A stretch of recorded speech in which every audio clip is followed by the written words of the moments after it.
People would think that they've been with their bank a long time. It is normally the first port of call. Naturally, you've already got an account with them. Maybe you're very loyal, so you think that's there.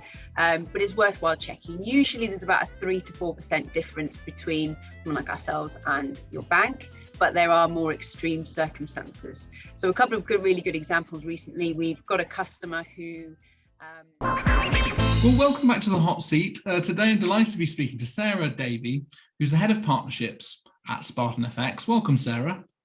Thank you for having me today. It's great to be here. Terrific. So we're going to talk about a few scenarios where you're working particularly with professional firms, but also directly with clients on helping them with their foreign exchange, saving money and making their life a little bit easier. Before we get into that, it'd be great to hear a little bit about yourself and Spartan as well. Yeah, no, absolutely. So I've been in the industry for nearly 15 years now. Sort of my background, I discovered currency through a summer job when I was at university. Probably like a lot of people, you don't know what you want to do after that, and it just gave me a little bit of a steer. It was interesting. And obviously people do this on a commercial level. So, reached out to sort of banks or foreign exchange brokers, and this is sort of the area that I've got into, helping businesses and individuals, as you said, not only save money, but it can often be a stressful time, or it's something they've not thought about, and it's just really supporting them through that. It's actually quite rewarding. And I started working with Spartan FX. I joined last year. The firm have been going since 2018. Similar to myself, they've all worked at larger firms, either investment banking or other foreign exchange providers. The directors all have 15, 20 years experience, very good experience in the company. And the reason they set it up was to really get back to that, helping the customer, putting the customer first. I think how I explain it to people is similar to how you use your financial advisor. We want to build that relationship with our customers, build that trust. We're moving large amounts of money. And also the more that we can get to know you, the more we can help. We'll go into sort of the options in more detail. But generally we help individuals who are buying or selling property overseas. They might be receiving inheritance, selling shares, buying a yacht. Businesses, usually it's people that are importing, exporting in various different industries, oil and gas, if you're paying contractors, importing electrical, pharmaceutical, beauty, clothing, even the construction industry as well, pipes, diggers, it can be anything. And also we also deal with companies that are dealing with money on behalf of their customers. So sort of lawyers, solicitors, if you're a trustee of a company, or like insolvency practitioners. So again, they'll be moving the money. Using us, they can actually help save the customer money as well. Okay, terrific. And you mentioned the relationship as like a financial advisor, and a lot of people know that private banks and other types of financial intermediaries make a lot of money out of foreign exchange for those customers they have on their books. Perhaps you could give us a little flavour of scenarios you've seen where more substantial amounts are looking to be transferred and the banks were just not able to get anywhere near the rates you were offering. Could you just explain? Absolutely. I say to people, it's always worthwhile double checking. People would think that they've been with their bank a long time. It is normally the first port of call. Naturally, you've already got an account with them. Maybe you're very loyal, so you think that's there. But it's worthwhile checking. Usually there's about a 3 to 4% difference between someone like ourselves and your bank, but there are more extreme circumstances. So a couple of really good examples recently. We've got a customer who has sold his business. So he's got about 25 million US dollars to transfer into sterling. Now he banks with a very old traditional bank in the UK, sort of similar to Coutts, very old and traditional. Because he's got a lot of money, he's invested it in there. He's got a private bank manager, gets a very VIP service, which you'd expect on those kind of sums. But actually what is interesting is that when he's compared the rates, we're actually able to save him quite a bit of money. I think it's about 250,000 US dollars that we're going to save on that transfer. So, you know, just because you've got that relationship with a bank, and what you'd expect isn't always the rate that you'd get. Similar with businesses, you find that as well. They think, well, you know, I've got loans, I've been banking with them for years, and when you do the price, I mean, it's completely free to do a price comparison, so why wouldn't you if you can save money? We've also seen a recent example this year of a UK lawyer who had a US client. It was an inheritance case, so they had to transfer £1 million to the US to their client's US bank account. And the client double checked with their bank in the US, you know, what charges, how much was it going to cost? And the bank said, no fees, great, fantastic. But what's the rate that you'd offer me? And the difference, basically, they were going to charge 9% on £1 million, which is huge. So yes, it is probably more 3-4%, but we do see these extreme scenarios. So in that instance, the lawyer used us, transfer the money and save that client money, because there's nothing worse than, you know, I know that we do speak to those sort of customers and say, well, I don't really want to get involved, it's not my money. But at the same time, if you transferred that money to that client and they were short by, you know, about £85,000, I'm sure they'd be complaining. So, you know, it is always worthwhile double checking what kind of rates that you're going to get, or if you're transferring on behalf of your customers, you know, you need to be double checking that rate as well. And it might be easier to get your own bill paid if you've actually demonstrated a saving to them on things like that. So no, it's very interesting. But I mean, the technology side of the FX market has disrupted to some degree the way that people transfer money. I mean, how do you see that in the position of a more service-led face-to-face broker versus the variety of options there are available through technology? Yeah, absolutely. I mean, I say to people, it is always personal preference, and there will always be people that prefer to do it online and do it by themselves. But generally what we find is that that's before you actually come to make the transfer. And when you come in to make the transfer, then some people realize, actually, I need to pick up the phone and speak to someone. I just need that reassurance. I just need that support. You know, I'm not used to the IBAN number. I just need help putting that in. You know, what we're doing in the background from a personal perspective is we double check all the beneficiary account details. We'll ring the third party and just double check for you, because, you know, human error, someone sends you an email with or writes it down on a bit of paper, they might have made a mistake. Or, you know, with everything that's going on, someone might intercept that email and change it. That, you know, so we're always double checking those sort of things, because if it goes to the wrong account, you know, in some instances can be difficult to get back. Others, it could just take a while. So again, it's just those extra checks that we're doing in service that we're doing in the background. Or we've had a customer recently, an American customer, who went into their branch and the bank teller wasn't familiar with the international IBAN number, didn't know where the account number and sort code were. So they rang their dealer straight away. Ben picked up, put Ben on the phone with the bank teller, and we spoke to them on behalf of the customer. We often speak to lawyers, solicitors, notaires on behalf of our customers. Again, it's just to make the transfer go more smoothly. So we heavily get involved, which we find is really useful for customers. And I imagine outside of business sale and things like that, transactions, property is, and buying property cross-border is something you can add value to clients. I mean, perhaps you could just explain a little bit about how you work with people buying or possibly selling property. So yeah, when you're buying property, there's a couple of things to bear in mind. One, if we've said using your bank, you don't know what the rate's going to be. If you get a quote on the phone or in branch, that's not the rate you're going to get. You can't secure that there and then. It's when they actually come to transfer that money, which could be later that day, it could be the next day, depending on bank cut-off times. So if that's the case, you don't know exactly how much sterling, US dollars, Canadian dollars, or whatever currency you need to transfer in order to reach a specific amount in euros or US dollars or whatever currency that you need. So if you're paying for a property, you're paying for a mortgage, it could be short. So first of all, you don't want to miss any deadlines, because that could incur any extra cost. You don't want that added stress, but also you might need to make another transfer. So again, hassle, possibly more cost. So using someone like ourselves, you can secure that rate as soon as you speak to someone on the phone or online. It's secured there and then. And the other thing that people overlook is the market movements. So yes, we can save you money on the rate on the day. We're very transparent with our pricing, we're very competitive, but there's no other costs. It's just within the rate. So there's no transfer fees. We don't charge any money to hold funds on account. We have heard that with some online brokers. They'll charge, I think anything over 15,000 euros, they charge 0.4% to hold money on account. So again, depending on your situation, we do deal with a lot of people that are moving country that sometimes just want to hold that money on account.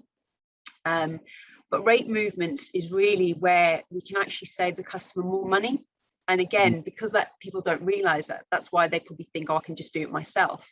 But it's just getting that guidance. So a couple of examples. So we've been dealing with a lot of American customers recently, and they've actually been moving money in advance of needing to buy a property or moving country because of rate movements.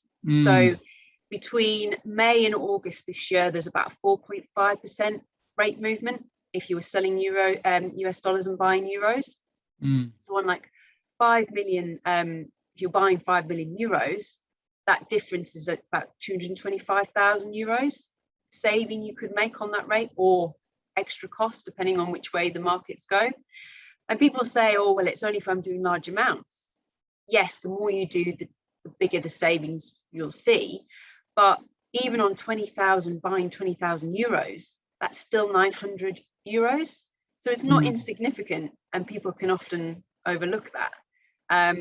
We had a scenario where actually a customer had sold a property in Canada, and they wanted to achieve 150,000 euros. People get it in their mind, often they want to achieve a certain rate or they want to achieve a certain amount. So it's kind of a little bit blinkered sometimes, which is fine. The market wasn't there. It was only short by 200 euros, but again, they were going to wait because they wanted to achieve this amount. But speaking to their dealer, looking at what's happening in the market, Canadian elections, the risk is quite high for that only 200 euros. So the customer made the decision to exchange their money, which is just as well because the rate then did move against them by about 3 to 4%. So they would have actually missed out on a few thousand euros. So again, it is worthwhile. And yes, we want to watch for a better rate of exchange. Everybody wants a better rate of exchange. But the other side of it is we try and protect your budget, protect the risk. So for example, if you're buying a property or you're a business and you've got an invoice to pay in a future date, what happens if you didn't fix the rate, you just waited, and then all of a sudden the bill comes, and it's a couple of £1,000 more, that property is going to be another 20,000, 50,000 pounds more. Can you still afford it?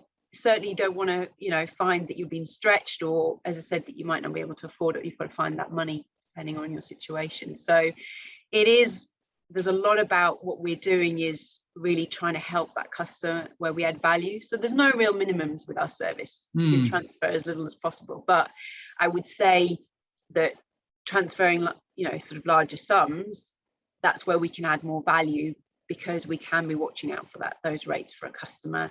We can fix rates for a future payment. You've got a few more options that are available. And we offer a very personal service. So obviously the time we invest in a customer, again, you're just doing 500 or £1,000, yes, we can give you a good rate. But our service is more around that personal service, that you can speak to us and we're giving you guidance, and we're ringing up a lawyer, or we're speaking to someone on your behalf and doing a lot of work in the background for you.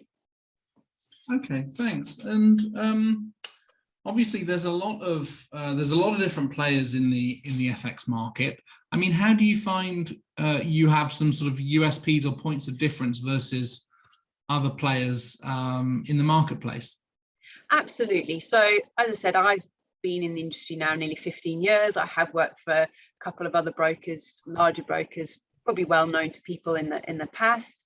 And what is interesting working for those, it was difficult to have a real USP because we're all quite similar.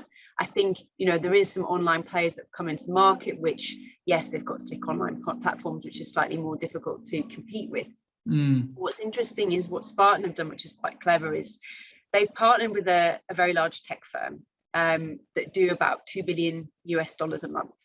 So as a small company, we've got that extra security of, you've got a bigger company that we're dealing with. it means that we can piggyback on some of their licensing. So if you're dealing specifically with American customers, you need to have a license in every state in order to deal with that customer. And we can deal with 50 states. Not many brokers can deal with American customers, so that's quite a good USP for us. The other thing with dealing with this tech firm is they're constantly investing in and developing their technology, which means that we have instant payments, which can compete with sort of the newer technology that's out there. Specifically for businesses, we've got this really good IBAN technology where if you're receiving currency, multiple different currencies, you just need one IBAN number. So again, it's just making the process simple. You know, I've spoken to companies before where, yeah, it can get confusing. They've sent out the wrong IBAN number, but you know, and you won't have that problem. One IBAN number, the technology does it the rest, and you've got your multi-currency accounts, and it just goes into the right account. So all of our sort of processes and everything what we do, going back to what you said at the beginning, yes, it's about saving money, but it's all really about making it so much easier for people to move that money. And the other thing as well is, which actually is quite good for property as well, is the accounts are named accounts. They're actually in your name. People don't realize this, that when you deal with a lot of other brokers, usually what it is on paper you've got an account, but the reality is when you come to send money to someone or receive it, you give the bank account details that are in the broker's name, and there's a unique reference number that's then unique to you, and that's how they allocate the money. So when the money comes in, for example, that unique number then allocates the money. So obviously if that's wrong, your money becomes unallocated. So then that slows down the process, because your money's not accredited to your account. You've often got to prove that that money's yours, so that they will then move it to your account. It's just, you know, there's more problems that can occur. And the other thing as well is, what we're finding is a lot of lawyers and certain types of bank accounts won't send to third parties. Has to be an account that's in your name. So when you use us, so say for example, I have a Spartan FX account, I was transferring money to you. When you read your statement, you'll see my name on your statement. So it is really useful from that perspective. And also sometimes it's a requirement, you know, the audit trail, or maybe they do specify that the account needs to be in the name that's what's on the property deeds. So again, and that's a real USP for us, because not many brokers can offer that service, which is really good. Interesting. And you mentioned throughout, you know, different ways of interacting with intermediaries, but I mean, perhaps you could just sort of summarize some of the different types of professionals that you might work with in different areas. Absolutely. So we get a lot of our referrals from intermediaries, whether that be estate agents, lawyers, solicitors, financial advisors, wealth managers, family offices, accountants. Obviously, generally people have got a good relationship with that customer and they know that they're moving money, or it relates to what you do. So obviously an estate agent selling the property, maybe they need to transact that money. So there's a couple of ways that I think we do work slightly differently. Yes, we can save your customer money. So obviously that's really good. That makes you look good. And as you said before, we save them money. Obviously that can help pay towards the fees that they're paying you. The other thing as well, we do pay commission. So if that's relevant, it could be an extra revenue stream for you, which is very good for a lot of customers or a lot of intermediaries. And the other thing as well is, I think, is how we interact maybe with like lawyers, for example. So there's other things that we can do that is actually about saving you time with your processes. So there's a couple of examples that we've seen recently. So one in particular, we're working with a lawyer at the moment that, you know, clients sometimes have a limit on how much they can transfer every day through their online banking, for example. Now, if it's a large amount of money and you're receiving into your account 10,000 euros every day, you could be receiving that for 2 weeks or more. That's a slightly extreme example, but every time money comes in, you've got to reconcile that. So it's time, it's effort, it's paperwork. We do that for you. We receive the money in every day. We're doing that job, and then we just send you the one amount that you need. So it is about sort of saving you time, money in your processing. Other examples that we've heard that where lawyers and solicitors have had problems is somebody internally has sent it to the wrong bank account, or again, there could be an error there. So as I said, what we're doing is we're doing two things. One, we're always double checking that beneficiary account details to avoid those sort of issues. And secondly, what we can do is the way we set up the authorization, you can have somebody internally input the data, or we can do it for you. And then you've got a second person in your company that authorizes it. So it's just like a double check as well.